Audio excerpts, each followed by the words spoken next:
প্রিয় স্টুডেন্ট, শুরু করতে যাচ্ছি। দেখো, এই অবজেক্টিভ জেনারেল নলেজ, এটা হচ্ছে পশ্চিমবঙ্গের সবথেকে বড় বড় চাকরির পরীক্ষায় আসা সব কোশ্চেন। দেখো, বড় পরীক্ষাতে আসা সব কোশ্চেন, রেলওয়েতে আসা, NDA, SSC CGL, SSC CHSL, MTS, high লেভেলের চাকরি যেগুলো, সেগুলোতে আসা কোশ্চেন। এবং কোশ্চেনগুলো হাই লেভেল হলো, পড়াটা তো সেই বই থেকেই নেওয়া, তবে সেই বই যদি আমি পড়ে থাকি তাহলে তো উত্তরগুলো আমার পারা দরকার, তাই না? তো শুরু করব 3 নম্বর অধ্যায়। প্রথম যদি দেখো আমার ক্লাস, তাহলে অবশ্যই লাইক করবে, শেয়ার করবে, কমেন্ট বক্সে কমেন্ট করবে, আর পারলে সাবস্ক্রাইব করো। তো শুরু করছি। দেখো, অধ্যায় 3। আমার যারা ভাইয়েরা ক্লাস দেখে তারা অবশ্যই কমেন্ট বক্সে কমেন্ট করে, খুব ভালো লাগে। তো তারা শুধু পিএসসির জন্য নয়, এটা আমি বলি না যে ডব্লিউবিসির জন্য চাকরি করার জন্য এই বইটা পড়ো না। আমি পড়াচ্ছি এই জন্যই যেন তোমার জ্ঞান আরও বাড়ুক, পরীক্ষার হলে যেখান থেকে কোশ্চেন দিতাম তুমি যেন পারো করতে, সেই জন্যই কিন্তু আমার এই সেটগুলো করানো। ঠিক আছে, শুরু করছি। 1 নম্বর সেট। দেখো, ঘরের উপর দিকে ভেন্টিলেটর রাখা হয় কারণ। অপশনগুলো পড়ো, একাই পারবে। 1 নম্বরে অপশন দেখো, এটা ডব্লিউবিসিএস 2019-এ এসেছিল প্রিলিতে। 1 নম্বর অপশনে শ্বাসকার্যের জন্য যাতে অক্সিজেন পাওয়া যায়, একদমই না। বি নম্বর, ঘরে যাতে সূর্যরশ্মি প্রবেশ করতে পারে, এটাও না। সি নম্বর, বায়ু প্রবাহ যাতে স্বাভাবিক থাকে ও ঘরে বিশুদ্ধ বাতাস থাকে, বায়ু প্রবাহ স্বাভাবিক থাকবে ও ঘরে বিশুদ্ধ বাতাস থাকবে। ডি নম্বরে, ঘরে কার্বন ডাইঅক্সাইড বেরিয়ে যাওয়ার জন্য, এটাও না। সি নম্বরটা দেখো, ঘরে বায়ু প্রবাহ যাতে স্বাভাবিক থাকে ও ঘরে বিশুদ্ধ বাতাস থাকে। সি নম্বর অ্যান্সার। কোনটা অ্যান্সার? সি নম্বর, 1-এর সি। এবার 2 নম্বরটা দেখো, একটি বস্তুর উপর যদি দুটি বিপরীতমুখী অসম বল প্রয়োগ করা হয় ও দুটি বলের প্রয়োগ রেখা যদি একই না হয়, তাহলে বস্তুর গতি কেমন হবে? ধরে নাও এটা একটা বল, একটা বস্তু, একটা বল রেখা এইদিকে প্রয়োগ করলো, ধরে নাও এটা 5 নিউটন, আর একটা বল প্রয়োগ করলো এই সোজা, এটা 10 নিউটন। কিন্তু দুটো রেখা কিন্তু একই না বলেছে, দুটো বল রেখা একই থাকবে না, এবং অসম বল, একটা 5 নিউটন, একটা 10 নিউটন বল, দুটো অসম বল। তাহলে বস্তুর গতি কেমন হবে? এই ক্ষেত্রে বস্তু দেখো, এটা এটা এটা ঘুরবে এই সোজা, আর এটা ঘুরবে এই সোজা। অর্থাৎ বস্তু এখানে যদি 10 নিউটন বল প্রয়োগ করা হয় আর এখানে যদি 5 নিউটন করা হয়, তো বস্তু রোলিং হবে, এরকম এইভাবে চলতে থাকবে।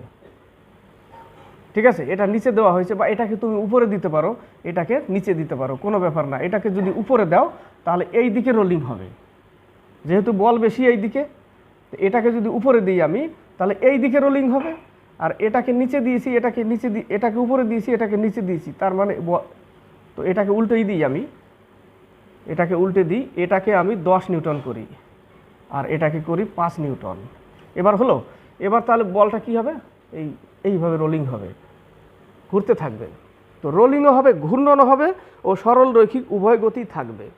ডি নম্বর অ্যান্সার দেখো, ঘূর্ণনও হবে ও সরল রৈখিক উভয় গতি থাকবে। ফিজিক্স হচ্ছে প্র্যাকটিক্যাল জিনিস।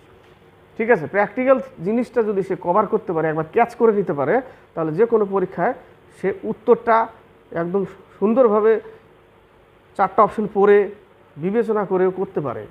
ঠিক আছে, তাহলে 2-এর হচ্ছে ডি নম্বর। হচ্ছে 3 নম্বর, নিউমেরিক্যালটা দেখো, এত সুন্দর নিউমেরিক্যাল কে কিভাবে করেছে। আমার মনে হয় এই বইটা অনেকেই করেছে, কিন্তু এই নিউমেরিক্যালটা কে কিভাবে করেছে সেটা কিন্তু আমি জানি না। ঠিক আছে, কত বড় আকারে করেছে, জটিল করেছে না সোজাভাবে। অনেক সময় দেখো, সোজা অঙ্ক একটু বড় হলেও যদি সোজা হয় বুঝতে সুবিধা হয়, তাই না? আবার যদি একটু জটিল অঙ্ক ছোট হলেও মানে জটিল হয়ে যায়, বুঝতে না পারলে সেটাই জটিল, যদি বুঝতে পারো সেটা সরল। সেটা 2 লাইনের হোক আর 5 লাইনের হোক, যদি বোঝা যায় খুব সহজে, তাহলে ওটা সরল অঙ্ক, খুব সহজ অঙ্ক। তো 3 নম্বর অঙ্কটা পরও একবার। কি বলেছে অঙ্কতে? একটি বুলেট কোনো এক কাঠের খণ্ডের ভিতরে 30 সেন্টিমিটার প্রবেশের পর 50% গতি কমে যায়, পুরোপুরি স্থির হওয়ার আগে আর কত দূরত্ব সেটি প্রবেশ করবে? অঙ্কটা দেখো, 3 নম্বর নিউমেরিক্যাল অঙ্ক। নিউমেরিক্যালটা দেখো, ধরে নাও এটা একটা কাঠের টুকরো, এটা একটা বুলেট, এটা বুলেট। এই বুলেটটা প্রবেশ করলো, যখন সে শুরু করে, এখানে বলেছে ভিতরে 30 সেন্টিমিটার প্রবেশের পর 50% গতি কমে যায়। তার মানে তার প্রাথমিক বেগ 100 ছিল, প্রবেশের পর 50% গতি কমে যায়, মানে সেটা অন্তিম বেগ ভি। তার মানে ইউ তার কত ছিল? প্রথমে 100 ছিল, ভি হয়ে গেছে 50।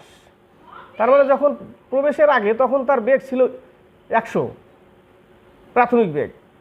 যখন এই 30 সেন্টিমিটার প্রবেশ করলো, ধরে নাও এটা 30 সেন্টিমিটার প্রবেশ করলো এই পর্যন্ত, গুলিটি বুলেটটি এখানে প্রবেশ করলো, তখন গিয়ে তার গতিবেগ হলো 50% কমলো, তখন তার গতিবেগ হলো 50। তাহলে এই মুহূর্তে এই জায়গাটা অন্তিম বেগ 50। তারপরে কি বলেছে, পুরোপুরি স্থির হওয়ার আগে আর কত দূরত্ব সেটি প্রবেশ করবে। এবার ওকে তো আরও যেতে হবে পুরোপুরি স্থির হওয়ার আগে। তো যখন স্থির হবে তখন ওটা কি বেগ, তখন ওটা ভি, তখন হয়ে যাবে ওই V0। তাহলে আমি যদি এখান থেকে ধরি এটা 100 আর অন্তিম বেগ V0, এটাও একটা ফর্মুলা, মানে সূত্রে ফেলবো, লিখতে পারি আমি। প্রাথমিক বেগ একটা ইউ হচ্ছে 100, আর এইখানে এসে শেষে গিয়ে এসে ভি হবে কত, 0। এটাও পাচ্ছি, এটাও পাচ্ছি। ক্লিয়ার? এবার আমি অঙ্কতে আসছি। এবার দেখো কত দূরে যাবে সেটুকু আমাকে বের করতে হবে। এবার হচ্ছে আমরা কি লিখতে পারি, আমরা লিখতে পারি v square equal to u square plus 2as, এটা লিখতে পারি। এবার এটাকে উল্টে দাও, ভি স্কোয়ার মাইনাস এই ইউটাকে এই পাশে নিয়ে আসো, minus 2as, v square minus u square equal to 2as। এবার ফর্মুলায় ফেলো। ভি স্কোয়ার কত, এই জায়গাটা ওটা পরে করব, ওটা এখনই হাত দিবে না। ভি স্কোয়ার কত, 50, তুমি 50-এর স্কোয়ার লেখো। ইউ স্কোয়ার কত, 100, তুমি 100-এর স্কোয়ার লেখো, ইকুয়াল টু 2as। তাহলে এই জায়গাটা হবে 2500 মাইনাস 10,000 ইকুয়াল টু 2as। তো তুমি এইখানে এস তুমি এবার এইটাতে 30 ধরবে, সরি এই জায়গাটা এসটা কত, 30 সেন্টিমিটার। 30 সেন্টিমিটার তুমি লেখো এই জায়গাটা। এসের মান কত, এসের মান এই যে 30 সেন্টিমিটার, ওই জায়গাটা লিখলাম, 30 সেন্টিমিটার লিখে দিলাম। এবার তুমি অঙ্ক আসো, এই জায়গাটা থাকবে কত, মাইনাস 7500 ইকুয়াল টু 60a, এর মান পাবে তুমি 250, একবারে সরি কত হবে, 125, তাই না? 125-কে 725 হয়ে যাবে, তাহলে মাইনাস 125 ইকুয়াল টু a। এবার এর মানে 125 মাইনাস 125 এই কারণেই, কারণ এক্ষেত্রে মন্দন ঘটছে। কি ঘটছে, বস্তুর মন্দন ঘটছে, স্পিড কমছে, স্পিড কমছে, সেই ক্ষেত্রে এর মন্দন ঘটছে। তাহলে এর মান কত পেলাম, মাইনাস 125।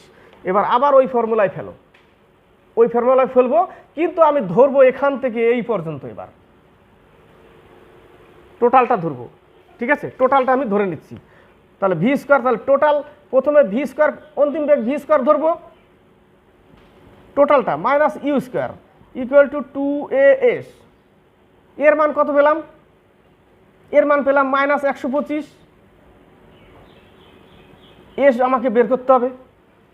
অন্তিম বেগ কত, V0, এখানে 0 লেখো। প্রাথমিক বেগ কত, 100, এই যে এখান থেকে শুরু করেছিল যখন 100। আমি টোটাল দূরত্বটা বের করছি। এবার কি বের করছি, টোটাল দূরত্বটা থেকে আমি এই যে 30 সেন্টিমিটার গেছে ওইটুকু বাদ দিয়ে দেবো, বাস আমার কাজই ওইটুকু, আমি মাইনাস করে দেবো। তাহলে টোটাল দূরত্ব আমি এখান থেকে বের করলে, এখানে প্রাথমিক বেগ কত, 100 করলে কি হবে, 100-এর স্কোয়ার। তো তুমি 100-এর স্কোয়ার করো, তাহলে এটা 0, এটা লেখার দরকার নেই। তাহলে মাইনাস হবে কত, 10,000 equal to minus 250 into S. Minus minus কাটো, 0 কাটো, 4 40 দিয়ে কাটো, 1000। তাহলে এস ইকুয়াল টু কত পেলাম, 40 পেলাম। কত দূর পেলাম, এখান থেকে যত দূর স্থির হয়েছিল বস্তু সেই পর্যন্ত পেলাম 40। তার আগে বলেছে এই অবধি 30 সেন্টিমিটার এসছিল, তাহলে এই 40 থেকে আমি কি করব, এই 40 থেকে 30 আমি বিয়োগ করলেই তো বাকিটা গেছে। 10 সেন্টিমিটার উত্তর। টোটালটা বের করলাম, 30 সেন্টিমিটার বাদ দিয়ে দিলাম 10 সেন্টিমিটার, কারণ তার আগে আমাকে এর মানটা বের করে নিতে হবে। এ বলতে এখানে মন্দন, তাই না, মন্দনের মানটা বের করে নিতে হবে। তাই মন্দনের মান কত, মাইনাস 125 পেলাম। বাস, এবার টোটাল দূরত্ব ধরে নিলাম এখান থেকে। ইউ ছিল 100, অন্তিম বেগ 0, বাস আবার ওই ফর্মুলাই ফেললাম। টোটাল দূরত্ব পেয়ে গেলাম 40, সেখান থেকে তুমি বাদ দিয়ে দাও 30, বাকিটা গেছে 10। ক্লিয়ার? এবার হচ্ছে 4, 5, 6। 4, 5, 6 দেখো, 4 নম্বর কোশ্চেনটা দেখো। এই কোশ্চেনটা অনেক রেলেও আসে, WBCS WBPSC ফুড এসআই 2018। একটি পালক একটি কাঠের বল ফুড এসআইতে এসছে। কে বলে আসে না কোশ্চেন, যারা ফুডের পরীক্ষা দিচ্ছে তারা পাচ্ছে এগুলো, এসআইতে, ফুড এসআই। 4 নম্বর, একটি পালক একটি কাঠের বল বা একটি ইস্পাতের বলের মধ্যে শূন্য স্থানে কোনটি সবচেয়ে দ্রুত গতিতে পড়বে? দেখো শূন্য স্থান বলতে সেখানে বায়ু মাধ্যম নেই, বায়ু নেই, তাহলে যে কোনো বস্তু 1 কেজির বাটখারা হোক আর 10 কেজির বাটখারা হোক, যতগুলো যাই হোক সবগুলো একই সাথে মাটিতে পড়বে, সবগুলো একই সাথে মাটিতে পড়বে। কি বলেছে? সবগুলি সমান দ্রুততায়। ডি নম্বর অ্যান্সার। পাখির পালক পরে পড়বে না। অনেকে ভুল করে। কারা ভুল করে? যারা মোটে পড়ে না। একটি পালক একটি কাঠের বল বা একটি ইস্পাতের বলের মধ্যে শূন্য স্থানে ইস্পাতের বল ফুটবল শূন্য স্থানে কোনটি সবচেয়ে দ্রুত পতিত হয়? সবগুলি সমান দ্রুততায় একই সাথে পড়বে। ডি নম্বর। 5 নম্বর, দুটি অসম ভরের বস্তুর গতিশক্তি যদি সমান হয় তাহলে অপেক্ষাকৃত ভারী বস্তুটির ভরবেগ সবসময় বেশি হবে। ভরবেগ বেশি হবে। দুটি অসম ভরের বস্তুর গতিশক্তি যদি সমান হয়, দুটি অসম ভরের, একটা এম আর একটা এম কিন্তু অসম ভর আলাদা আলাদা, একটা 5 কেজি একটা 10 কেজি, তাহলে অপেক্ষাকৃত ভারী বস্তুটি সবসময় কি হবে? ভারী বস্তুটি সবসময় ভরবেগ বেশি হবে। মনে রাখতে হবে কিন্তু ভরবেগ বেশি হবে। এখান থেকেও নিউমেরিক্যাল আসে। অসম ভরের বস্তুর গতিশক্তি যদি সমান হয়, হাফ mv², তাই না? গতিশক্তি যদি সমান হয় তাহলে অপেক্ষাকৃত ভারী বস্তুর ভরবেগ বেশি হবে। ভারী বস্তুর ভরবেগ বেশি হবে। এবার হচ্ছে 6 নম্বর, বলেছে হাফ এম ভরের, ওটা হাফ আছে ওখানে লেখা, 1/2 এম ভরের একটি বস্তুর বেগ 2v হলে তার ভরবেগ কত হবে? তার ভরবেগ কত হবে? 6 নম্বর দেখো কি হবে ভরবেগ। এটা হচ্ছে হাফ এম, এর যদি বেগ যদি 2v হয়, এটা হচ্ছে ভর, আর যদি বেগ যদি 2v হয়, বেগ 2v হয়, তাহলে তার ভরবেগ কি হবে? তাহলে ভর ইন্টু বেগ, আমরা ভরবেগ জানি, তাহলে ভর কত? m/2 ইন্টু বেগ কত? 2v, তাহলে সমান সমান কি লিখবো? ভরবেগ। তাহলে এই 2 কেটে দাও, তাহলে কি থাকবে? শুধু mv থাকবে, তাই না? ভরবেগ সমান সমান mv। উত্তর দেখো পরের পেজে পাবে, mv। ডি নম্বর অ্যান্সার আছে। এবার হচ্ছে এই পেজে দেখো 6-এর ডি নম্বর অ্যান্সার mv। 7 নম্বর আর 8 নম্বর, 7 আর 8, একটি বস্তু 7 নম্বর, একটি বস্তু স্থির অবস্থা থেকে চলতে শুরু করে, বস্তুটি 2 সেকেন্ডে 5 মিটার পার সেকেন্ড বেগ অর্জন করলে এর ত্বরণ কত হবে? ত্বরণের সূত্র কি লিখি আমরা? ত্বরণ সমান সমান কি লেখা যায়? ত্বরণ সমান সমান লেখা যায় a = b - u/t, তাই না? এটা লেখা যায় u + at। তাহলে v = আমরা এটাও লিখতে পারি u + at, এটাও লেখা যায় v = u + at। এটিটায় দেখো এটাই লেখে অনেকে, এটা পুরনো আমরা জানি, কিন্তু এখনকার যারা পড়ে তারা লেখে v = u + at। আরে v = u + at আসলো কোত্থেকে? এই থেকেই তো আসলো, তাই না? এটা কি লেখা যায়? বজ্রগুণন করলে at = v - u, এটাই পাশে আনো, তাহলে u + at, ওটাই লিখলাম। তাহলে এবার প্রশ্ন হচ্ছে যে আমি কি করব? বস্তুটি 2 সেকেন্ডে 5 মিটার পার সেকেন্ড বেগ অর্জন করলে এর ত্বরণ কত হবে? ত্বরণ বের করতে বলেছে। 2 সেকেন্ডে 5 মিটার পার সেকেন্ড বেগ অর্জন করলো, অন্তিম বেগ 2 সেকেন্ড পরে তার বেগ হলো 5 মিটার পার সেকেন্ড, অন্তিম বেগ 5 মিটার পার সেকেন্ড, প্রাথমিক বেগ কত? 0। প্রাথমিক বেগ 0, তাহলে 5 মিটার পার সেকেন্ড = প্রাথমিক বেগ 0 প্লাস এর মান বের করতে বলেছে ইন্টু টি কত? 2 সেকেন্ড, বাস এটাই লেখো। তাহলে 5 = 2a, তাহলে a = 2 এত metre per second square, metre per second square, এ নম্বর অ্যান্সার। 8 নম্বর নিউমেরিক্যাল, একটি 10 কিলোগ্রাম ভরের বস্তু 5 মিটার পার সেকেন্ড বেগে গতিশীল হয়, বস্তুটির গতিশক্তি কত হবে? গতিশক্তির কাইনেটিক এনার্জি সমান সমান কি লিখি? কাইনেটিক এনার্জি সমান সমান লিখি হাফ mv², হাফ mv²। তাহলে হাফ, এটা হচ্ছে 7 নম্বর, এটা হচ্ছে 8 নম্বর। হাফ এম কত? এম দিয়েছে এখানে 10 কিলোগ্রাম, 10 লেখো, ভি কত? 5 মিটার, ওকে, স্কোয়ার করলে কত হবে? 25, সরাসরি লিখে দিলাম, ঠিক আছে? 5 × 10, তাহলে 125 জুল। 125 জুল। কাইনেটিক এনার্জির একক কি? জুল, সরি সমান সমান হবে না, জুল, এত জুল, 125 জুল। 8-এর ডি নম্বর। এবার হচ্ছে 9 আর 10, 9 নম্বর, একটি গতিশীল ট্রেনের ভিতরে একজন যাত্রী একটি কয়েনকে উপরের দিকে ছুড়ে দিলেন। কয়েনটি ব্যক্তিটির পিছনে গিয়ে পড়লো, হাতে পড়েনি কিন্তু পিছনে গিয়ে পড়লো। তাহলে ট্রেনটির গতি কেমন ছিল? ট্রেনটির গতি ত্বরণযুক্ত ছিল। কি যুক্ত ছিল? ত্বরণযুক্ত। বেগের পরিবর্তনের হারকে ত্বরণ বলে। তাহলে বেগের পরিবর্তন হচ্ছিল বলে ওর হাতে পড়েনি, তাই না? যদি সমবেগে পড়তো তাহলে ওর হাতে পড়তো। ছুড়ে দিলাম, যদি বেগ সমান থাকতো গাড়ির তাহলে ওই বলটা ওর হাতে পড়তো, কিন্তু এই ক্ষেত্রে বলেছে ব্যক্তির হাতে বলটা পড়েনি, তাহলে বেগের পরিবর্তন হচ্ছিল। তাহলে বেগের পরিবর্তনকে কি বলে? ত্বরণযুক্ত। তাহলে 9-এর এ নম্বর অ্যান্সার। ক্লিয়ার? এটা বাস্তব। তাহলে 9-এর হচ্ছে এ নম্বর। 10, যখন কোনো বন্দুক থেকে বুলেট ছোড়া হয় তখন ওই বুলেটের গতিশক্তি, যখন কোনো বন্দুক থেকে বুলেট ছোড়া হয় তখন ওই বুলেটের গতিশক্তি কি হবে? বন্দুক থেকে বেশি হবে। বন্দুক থেকে বেশি হবে। 10-এর সি নম্বর অ্যান্সার, বন্দুক থেকে বেশি হবে। ক্রিয়া, প্রত্যেক ক্রিয়ার বিপরীত প্রতিক্রিয়া আছে, এটা মাইন্ডে তো ঠিকই আছে, এটা ঠিক আছে, নিউটনের থার্ড ল। কিন্তু বস্তুর গতিশক্তি বেশি হবে, মানে ½ mv², গতিশক্তিটা বেশি হবে বুলেটের, বন্দুকের থেকে বুলেটের।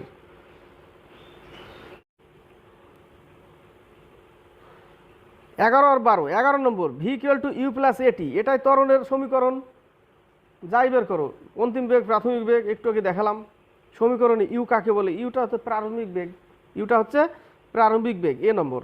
12 নম্বর, যখন কোনো বস্তুর একই দিকে সর্বদা সমপরিমাণ দূরত্ব সমপরিমাণ সময় অতিক্রম করে, মানে সমান সময়ে সমপরিমাণ দূরত্ব অতিক্রম করে, তখন বলা হয় বস্তুটি ড্যাশ গতিতে আছে, বস্তুটি সমবেগে চলছে। যখন কোনো বস্তু একই দিকে সর্বদা সমপরিমাণ দূরত্ব সমপরিমাণ সময়ে, মানে একই দূরত্ব একই সময়ে অতিক্রম করে, তখন বলা হয় বস্তুটির মধ্যে সমান গতি আছে। কি গতি? সমান বেগ, সমান গতি। 12-র সি নম্বর। এবার হচ্ছে 13 নম্বর আর 15 নম্বর, 13, 14, 15। 13 নম্বর, বস্তুটির উপর প্রযুক্ত বল ও প্রয়োগকালের সময়সীমার গুণফল বস্তুটির ড্যাশ পরিবর্তনের সমান, বস্তুটির ভরবেগ পরিবর্তনের সমান। সি নম্বর অ্যান্সার, বস্তুটির ভরবেগ পরিবর্তনের সমান হয়। 14 নম্বর, কোন মিটারের সাহায্যে গাড়ির দ্রুতি পরিমাপ করা হয়? স্পিডোমিটার। গাড়ির দ্রুতি, গাড়ির স্পিডকে স্পিডোমিটার দিয়ে। 15 নম্বর, ভরবেগের এসআই একক কি? এ নম্বরে দেখো কিলোগ্রাম মিটার পার সেকেন্ড। ভর ইন্টু বেগ, বেগের একক কি? মিটার পার সেকেন্ড, ভরের কেজি, তাহলে কেজি মিটার পার সেকেন্ড, এ নম্বর অ্যান্সার। তাহলে 13-র হচ্ছে সি নম্বর ভরবেগ, 14-র হচ্ছে স্পিডোমিটার এ, 15-র হচ্ছে এ নম্বর কিলোগ্রাম মিটার পার সেকেন্ড। এবার হচ্ছে 16 নম্বর আর 17 নম্বর। 16 নম্বর, যদি একটি বৃষ্টির ফোঁটা বায়ুর মধ্যে দিয়ে নিচে পড়তে থাকে তাহলে তার বেগ বাড়তে থাকে না। সি নম্বর অ্যান্সার দেখো, বেগ প্রথমে বাড়ে তারপর বেগ স্থির হয়ে যায়। এটার কারণ হচ্ছে বায়ুর শয়ান বলের কারণে। বায়ুর শয়ান বল থাকে, সেই শয়ান বলের কারণে বেগ প্রথমে বাড়ে তারপর বেগ স্থির করে দেয়। বেগ প্রথমে বাড়বে তারপরে আস্তে আস্তে বেগ স্থির হয়ে যায় বায়ুর শয়ান বলের কারণে। কি বলের কারণে? বায়ুর শয়ান বলের কারণে বস্তুর এই বৃষ্টির ফোঁটার বেগ ধীরে ধীরে কি হয়? স্থির হয়ে যায়। 16-র সি নম্বর। 17 নম্বর, যদি কোনো সরলরৈখিক বেগে গতিশীল গাড়ি এস দূরত্ব অতিক্রম করে ভি বেগ নিয়ে ও টি সময় অতিক্রান্ত করে, অর্থাৎ এস দূরত্ব ভি বেগ নিয়ে টি সময় অতিক্রান্ত করে, তাহলে সমীকরণটি দিয়েছে এস = ভিটি, তাহলে গাড়িটি কি সমবেগে চলছে। সি নম্বর, সমবেগে চলছে। 17 নম্বর সি, এস = ভিটি, সমবেগে চলছে। সি নম্বর উত্তর, 17-র সি নম্বর। এবার হচ্ছে 18, 19 আর 20। 18 নম্বর, কর্দমাক্ত রাস্তায় আমরা পিছলে পড়ে যাই কারণ, এর আগেও লাস্ট ক্লাসে পড়েছিলাম, পিছলে পড়ে যায় কারণ ঘর্ষণ বলের অভাব থাকে। সি নম্বর, ঘর্ষণ বলের অভাব থাকে। 19, যদি কোনো বস্তুর সমবৃত্তাকার গতিতে থাকে তাহলে সমবৃত্তাকার গতিতে চলছে, বৃত্তটা একই সমান, কোনো দিকে টেরা বেঁকা না। সমবৃত্তাকার গতি বলতে এই রাস্তায় চলছে, ওই তো ওর গতিটা সমবৃত্তাকার, গোল। সমবৃত্তাকার গতি বলতে গোল, রাস্তা গোল, ওর গতিও গোল, তাহলে তার কি হবে? বেগ পরিবর্তনশীল হবে। ভেরি গুড, এটা বেগ পরিবর্তনশীল হবেই 19-এর বি, কারণ প্রত্যেক মুহূর্তে সে বাইরের দিকে ছিটকে যেতে চাইছে। তাই না? প্রত্যেক মুহূর্তে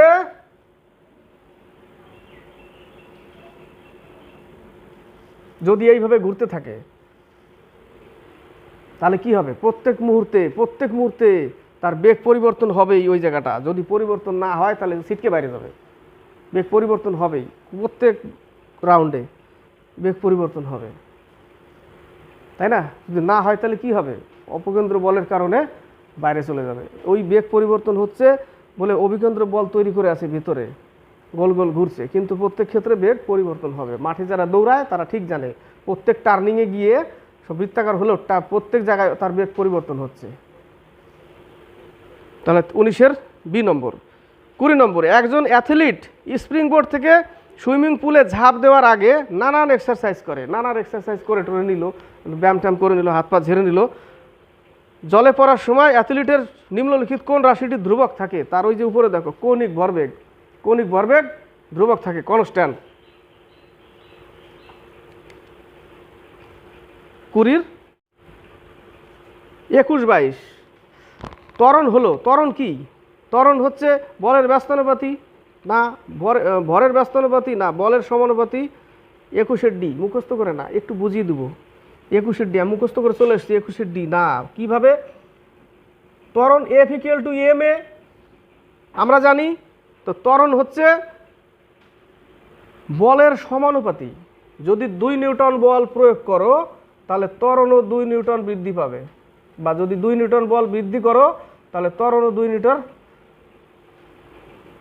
2 মিটার পার সেকেন্ড স্কোয়ার বৃদ্ধি পাবে। এটাই ত্বরণ। বল বাড়ালে ত্বরণ বাড়বে। কোন দিকে ঘটবে? বলের প্রয়োগ বিন্দুর দিকে। যেদিকে বল প্রয়োগ করবা সেদিকে ত্বরণ ঘটবে, বস্তুর ত্বরণ সেদিকে ঘটবে।